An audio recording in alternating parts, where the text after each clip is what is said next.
Hello folks. The Movo VXR10 microphone is very similar in design, construction, and intended use to the Rode VideoMicro, but it's less expensive. There are some glowing reviews out there, but my experience differs in a couple key ways from what I've seen in some other reviews. I decided to make a review myself and compare this microphone to the Rode VideoMicro. Right now I'm recording in my booth into an audio recorder. I'll also test each outside later. The Movo is very similar to the VideoMicro.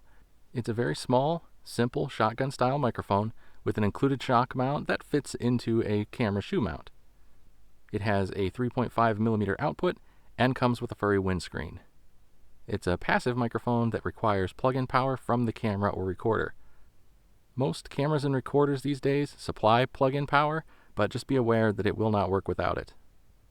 The included accessories don't match the quality of the Rode.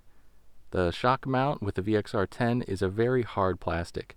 It doesn't isolate from shock as well as the mount that comes with the Rode, and some reports claim that it's brittle. I know for a fact that the Rode shock mount holds up to being chucked into a bag or a backpack. I can't say that the Movo wouldn't hold up as well because I haven't had it very long, but the hard plastic inspires less confidence.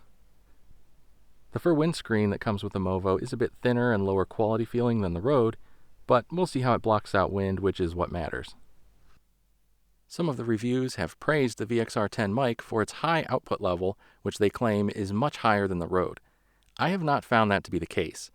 In fact, the actual specs say that the VXR10 mic is slightly less sensitive than the Rode. In my experience, that spec holds true. I'd say the output level of the two mics is actually very similar.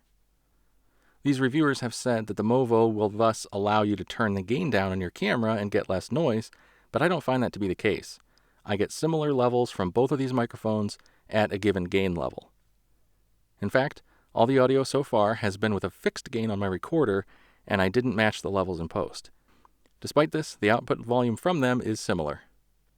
I do find that the Rode has noticeably less self-noise.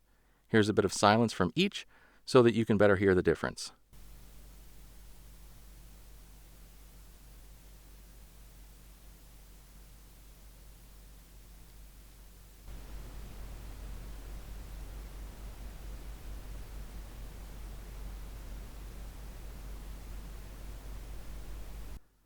The VXR10 has a decent sound, if a bit dark. It seems to have a bit heavier low end, while the Rode has a more airy and articulate upper range. Now let's see how they do outside. Alright, first up we have the Movo VXR10. I do have a little bit of traffic noise behind me, but it's a pretty slow road. But that's what the microphone is pointing at.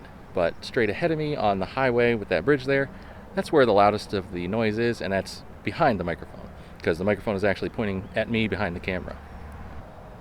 There's hardly any wind right now, so you're probably not going to get a real good idea, unfortunately, of how well this windsock actually blocks the wind, because for better or for worse, it is almost a dead calm right now. But I do have the furry windscreen in place, and there is just a tiny bit of a breeze, but I'm sure, just with just about any windscreen that would be on there, you wouldn't be picking this up. So this is how the Movo VXR10 sounds outside, and now I'll switch to the Rode. Actually, real quick, before I switch to the Rode, let me just tap on the camera a little bit to see how well this shock mount on the Movo isolates from bumps and taps of the camera.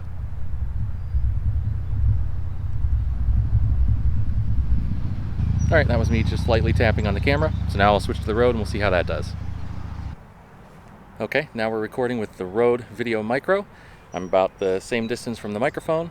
Again, furry windscreen is in place, but we're at essentially a dead calm right now. Still the traffic noise, same exact situation.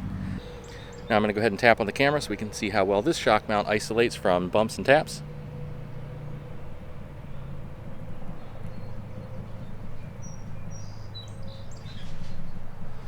Alright, I was tapping on the camera there just exactly the same as I was before. So, this is how outside, again with essentially no wind right now, the Rode VideoMicro sounds. And also, the gain is set exactly the same with this microphone as it was with the last microphone. So the levels you're getting are with the exact same gain, just so you know. Alright, so since it was uncharacteristically calm this evening, I didn't really get to do very much of a test of these furry windscreens on the microphones, so I'm just going to do a simple little test with this fan here and see if that can tell us anything.